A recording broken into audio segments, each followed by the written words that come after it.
অংশীদার হবে না এনসিপি। আগামীকালকে জুলাই সনদ স্বাক্ষরিত হবে। বিএনপি বলছে যে নোট অফ ডিসেন্ট সহই তারা স্বাক্ষর করবে। আবার জামাতের পক্ষ থেকে বলা হয়েছে যে পিআর এর ফয়সালা করতে হবে। এখন তীরে এসে তরি ডোবার উপক্রম কিনা, বা 11th আওয়ারে এই যে আলোচনা বা মতানৈক্য, এটি কি শেষ পর্যন্ত জুলাই সনদকে আটকে দিতে পারে কিনা? আমার মনে হচ্ছে এটা হবে না, কারণ এক একটা রাজনৈতিক দলের এক একটা স্থান থাকে, এক একটা বক্তব্য থাকে, কিন্তু সামগ্রিক আমাদের চিন্তা করতে হবে জাতির কল্যাণের দিকে আমাদেরকে তাকাতে হবে। কারণ আপনি দেখেন জুলাই গণ অভ্যুত্থানের পর 5ই আগস্টের পর মানুষের মধ্যে কিন্তু একটা আকাঙ্ক্ষা জন্ম নিয়েছে যে একটা নতুন বাংলাদেশ মানুষ দেখতে চায়, এবং যেই অধিকারগুলি শেখ হাসিনা তাদের কেড়ে নিয়েছে অথবা বাংলাদেশের সাংবিধানিক প্রতিষ্ঠানগুলি যেভাবে নগ্ন দলীয়করণ করেছে, ওই অবস্থা থেকে বেরিয়ে আসার জন্য কিন্তু মানুষ উন্মুখ হয়ে আছে। এবং রাজনৈতিক দলগুলির কিন্তু একটা দায়িত্ব আছে। আপনি কি মনে করছেন এই আন্দোলন সংগ্রামের সাথে যারা জড়িত, আপনি যদি এই জুলাই সনদ যদি বাস্তবায়ন না হয়, কেউ কি রক্ষা পাবে? আজকে আমরা প্রতিনিয়ত নানা ষড়যন্ত্রের কথা শুনি, নানাভাবে, কিন্তু আপনি দেখেন সোশ্যাল মিডিয়া ষড়যন্ত্রের কথা শুধু শুনি না, ষড়যন্ত্র হচ্ছেও। আমরা ধরেন ওইটা হচ্ছে সেটা আলাদা, আমরা শুনি, আমরা তো দর্শক, আমরা শুনি। তা আপনার যদি কোনো ষড়যন্ত্র, আপনারা দর্শক না, আপনারা রাজনীতিবিদ, আপনারা কিন্তু এটা সাবজেক্ট।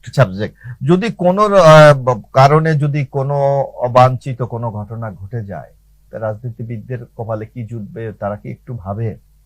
আমার মনে হয় রাজনীতিতে মতপার্থক্য থাকবে। আপনি 100% কোথাও যদি সমন্বয় হয়ে যায়, তাইলে সেখানে তো গণতন্ত্র থাকে না, কোনো মতামতের মূল্যায়ন থাকে না, যেটা শেখ হাসিনা চেয়েছিল। এখানে আপনি দেখেন যেটা নাহিদ ইসলাম বলেছে যে আইনি ভিত্তি, আমাদের বিএনপির পক্ষ থেকে আপনার স্পষ্ট মনে আছে সালাউদ্দিন আহমেদ সাহেব বলেছে, বা আমাদের পার্টি থেকে বলেছে, আইনি ভিত্তি দিতে বিএনপির কোনো কার্পণ্য নেই, এবং এটা সংবিধানের অন্তর্ভুক্ত করলেও বিএনপি কোনো আপত্তি করবে না। সুতরাং বিএনপির পক্ষ থেকে স্পষ্ট বলা হয়েছে এটা আইনি, অর্থাৎ আইনি সুরক্ষা, এবং আমরা মনে করি আইনি সুরক্ষাটা দেওয়া উচিত।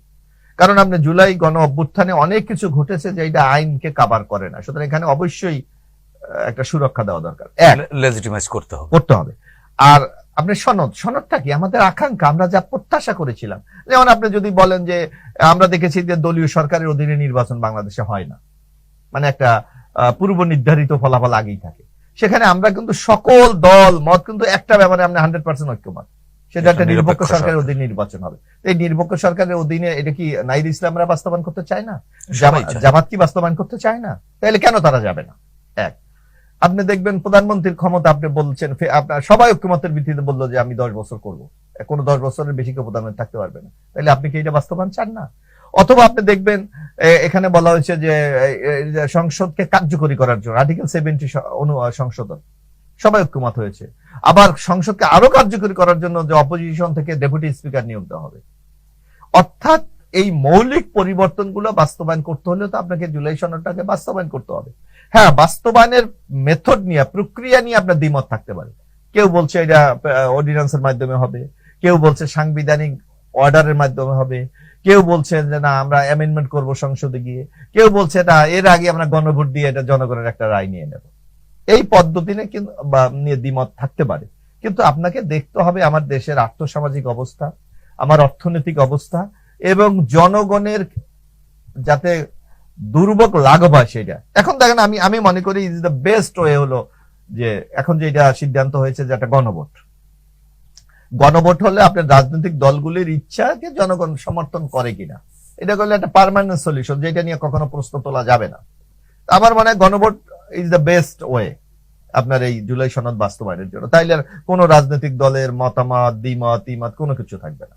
হ্যাঁ, এখানে একটু ব্যাপার আপনার আছে, যেমন আপনি বলছেন যে বিএনপি বলছেন নোট অফ ডিসেন্ট।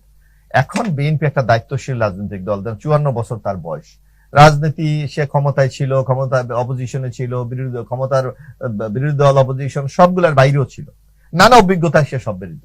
সুতরাং সেই দলটি মনে করে যে কোনটা আমি ক্ষমতায় গিয়ে বাস্তবায়ন করতে পারবো, কোনটায় পারবো না, তার একটা অভিজ্ঞতা আছে।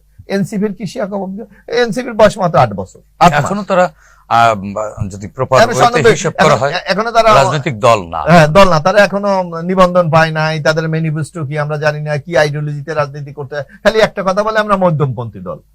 এটা না, তো আপনাকে তো সুনির্দিষ্টভাবে বলতে হবে যে আপনি এইটা চান। এক, জামাত ইসলামী আপনি পিআর এর কথা বলছেন, আপনি তো গণমাধ্যমের লোক, আপনি দেখেন এই যে ঐক্যমত কমিশনের যে আলোচনার এজেন্ডা ছিল না, তা আপনার যেই জিনিসটা আলোচনার বিষয়বস্তু না সেইটাকে এনে আপনার প্রক্রিয়াটাকে একটা বাধাগ্রস্ত মানে এক প্রকার ইম্পোজ করা হচ্ছে।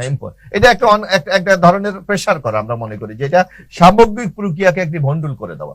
হ্যাঁ, এখানে তো বিএনপি স্পষ্ট ভাষায় বলেছে যে আগামী যে ফেব্রুয়ারিতে নির্বাচন হতে যাচ্ছে, আপনি যদি মনে করেন পিআর আপনার জন্য খুব এফেক্টিভ জিনিস, আপনি ম্যানিফেস্টো দিয়ে জনগণের রায় প্রত্যাশা করেন। জনগণ যদি আপনাকে রায় দেয়, আপনি সেটা আমরা মেনে নেব। এটা তো বিএনপি স্পষ্ট ভাষায় বলেছে। সুতরাং এখানে যে জটিলতা তৈরি হয়েছে, আমার মনে হয় এগুলি রাজনৈতিক বাগাম্বর বলে একটা শব্দ আছে, আপনি এটা জানেন, বাগাড়ম্বর। সব এইভাবে এগুলি বলছে। কিন্তু আমার মনে হচ্ছে যে কালকে অবশ্যই রাজনৈতিক দলগুলি এই সনদ